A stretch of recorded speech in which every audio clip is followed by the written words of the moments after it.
అనకాపల్లి జిల్లా పరావాడ మండలం ముత్యాలమ్మపాలెంలో ఈ నెల 31, 30 తేదీలలో అనకాపల్లి ఉత్సవ్లో భాగంగా నిర్వహిస్తున్న బీచ్ ఫెస్టివల్ ఏర్పాట్లను హోంశాఖ మంత్రి అనిత, స్థానిక ఎమ్మెల్యే రమేష్ బాబు అలాగే జిల్లా కలెక్టర్ ఎస్పీ కలిసి పరిశీలించారు.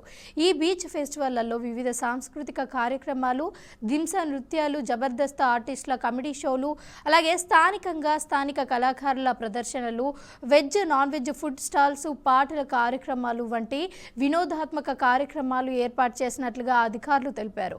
ఇక ఈ కార్యక్రమానికి హోంశాఖ మంత్రి అనిత, స్పీకర్ అయ్యన్న పాత్రుడు, ఎంపీ రమేష్, మంత్రులు కొల్లు రవీంద్ర, అలాగే కందుల దుర్గేష్తో పాటు ఎమ్మెల్యేలు, కూటమి నాయకులు హాజరవుతున్నారు అంటూ స్థానిక ఎమ్మెల్యే రమేష్ బాబుతో మా ప్రతినిధి ఫేస్ టు ఫేస్. జిల్లా ఉత్సవాలకు సంబంధించి ముత్యాలమ్మపాలెంలో బీచ్ ఫెస్టివల్ కూడా నిర్వహించడం జరిగింది. అయితే దీనికి సంబంధించి ఇప్పటికే పూర్తిగా ఏర్పాట్లు కూడా పూర్తయినట్టు ముఖ్యమంత్రి రివ్యూలు కూడా చేసిన పరిస్థితి. అయితే స్థానికంగా ఉంటున్న ఎమ్మెల్యే, అదేవిధంగా విశాఖ రూరల్ జిల్లా అధ్యక్షులు 2 రోజులుగా ఇక్కడే అహర్నిశలు ఉంటూ కూడా ప్రత్యేకంగా శ్రద్ధ పెట్టి మరి ఇక్కడ కార్యక్రమం జరిగింది. అయితే ప్రత్యేక ఆకర్షణలు ఏం నిలిచిపడినాయి, ఎలా ఉండబోతున్నాయని ఆయన మాట్లాడమని ప్రయత్నిస్తాం. రమ్ములు అనకాపల్లి జిల్లా 2 రోజులు ఇక్కడ పూర్తిగా ముఖ్యంగా మనకి ఏది ప్రత్యేక ఆకర్షణ?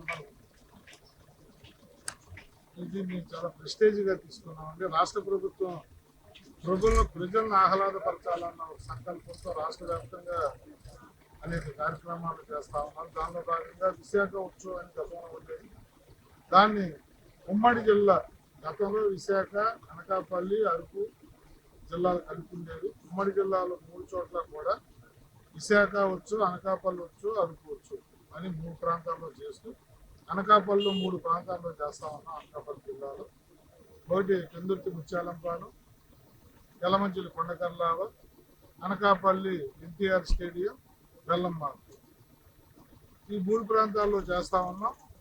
ఇక్కడికి వచ్చేసరికి ముత్యాలంపాలెంలో బీచ్, విశాఖపట్నం బీచ్లో ఏవైతే కార్యక్రమాలు పెట్టారో, ఏవైతే ఫుడ్ కోర్టు పెట్టారో, ఏవైతే ఎంటర్టైన్మెంట్ కార్యక్రమాలు పెట్టారో అవన్నీ పుష్కలంగా విశాఖపట్నంలో ఎలా జరుగుతూ ఉన్నాయో అవన్నీ కూడా ఇక్కడికి వచ్చే విధంగా ఏర్పాటు చేశా.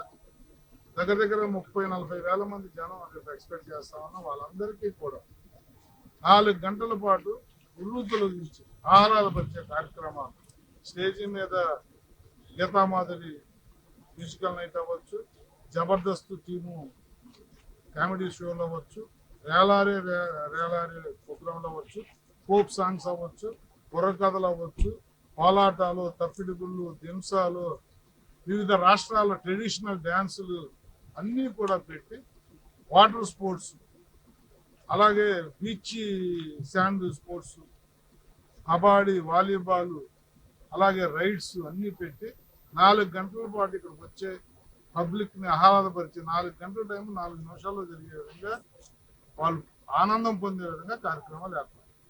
ఫుడ్ స్టాల్ సంబంధించి ఏమైనా ప్రత్యేకమైన వంటకాలు కానీ, ఆంధ్రప్రదేశ్కి సంబంధించి ఏమైనా వంటకాలు అయినా చేయించడం జరుగుతుందా? అవైలబుల్గా ఉండబోతుంది.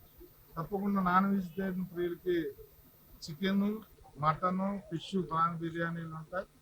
చికెన్ పకోడా ఉంటుంది, అలాగే chicken, mutton, chicken, fish fry, live fry ఉంటుంది.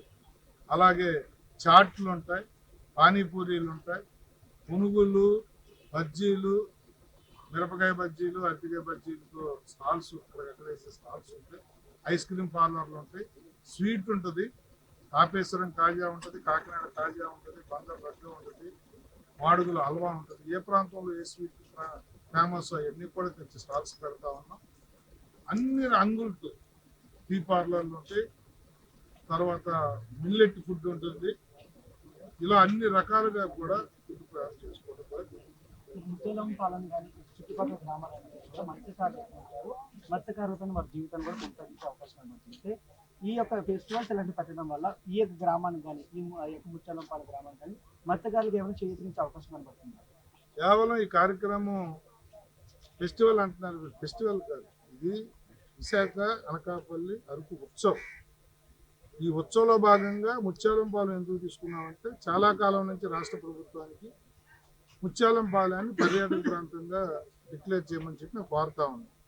ఈ కార్యక్రమం ద్వారా, ఇక్కడికి వచ్చిన జనం ద్వారా, ఇక్కడ జనాల తీర్పు ద్వారా ఇక్కడికి అన్ని వీడియోలు తీస్తాం, స్టేజ్ ప్రోగ్రాంలు ఉంటాయి, అంతా షూట్ చేయబడుతుంది, అదంతా రాష్ట్ర ప్రభుత్వానికి వెళ్తుంది.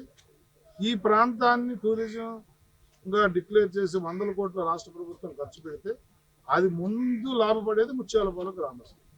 ఇక్కడ కాటేజీలు వచ్చినా, హోటల్స్ వచ్చినా, స్టాల్స్ వచ్చినా, ఇంకా ఏదొచ్చినా కూడా లబ్ధి పొందేది, లాభపడేది ముత్యాలపాలెం గ్రామస్తులే. ఆ కార్యక్రమం తర్వాత తీసుకోబోతా ఉన్నాం. దానికి ఇది నాంది పలకటానికి ఈ కార్యక్రమం. అది చూస్తున్నారు కదా, ఖచ్చితంగా అనకాపల్లి జిల్లా ఉత్సవాల్ని విజయవంతం చేయాలి. సుమారుగా 30,000 నుండి 40,000 మంది కూడా ఇక్కడికి వచ్చే అవకాశం ఉంటున్నట్టు కూడా ఇప్పటికే మనకి రూరల్ జిల్లా అధ్యక్షులు అలాగే ఎమ్మెల్యే కూడా తెలియజేసే పరిస్థితి కనబడుతుంది. అదేవిధంగా రేపు 4 గంటల సేపు గీతా మాదిరి కాన్సర్ట్ కానీ, అదే విధంగా ఫుడ్ స్టాల్స్ కానీ, వివిధ రకాలైన ఫుడ్లు, హంగులు అన్ని కూడా ఇక్కడ ఏర్పాటు చేయబోతుంది. దీని ద్వారా ఒకటి రాష్ట్ర ప్రభుత్వానికి కూడా ఒక సంకేతాన్ని ఇస్తూ ముత్యాలపాలెం గ్రామ అభివృద్ధికి మేము ఖచ్చితంగా సహకరిస్తాము. మరింత అభివృద్ధి కూడా రానున్న రోజుల్లో జరగబోతుంది అంటూ కూడా ఇప్పటికే ఎమ్మెల్యే పంచకల రమేష్ బాబు తెలియజేస్తూ పరిస్థితి కనబడుతుంది. కెమెరా పర్సన్ నటరాజ్తో ప్రేమ్ కుమార్, BRK న్యూస్, అనకాపల్లి.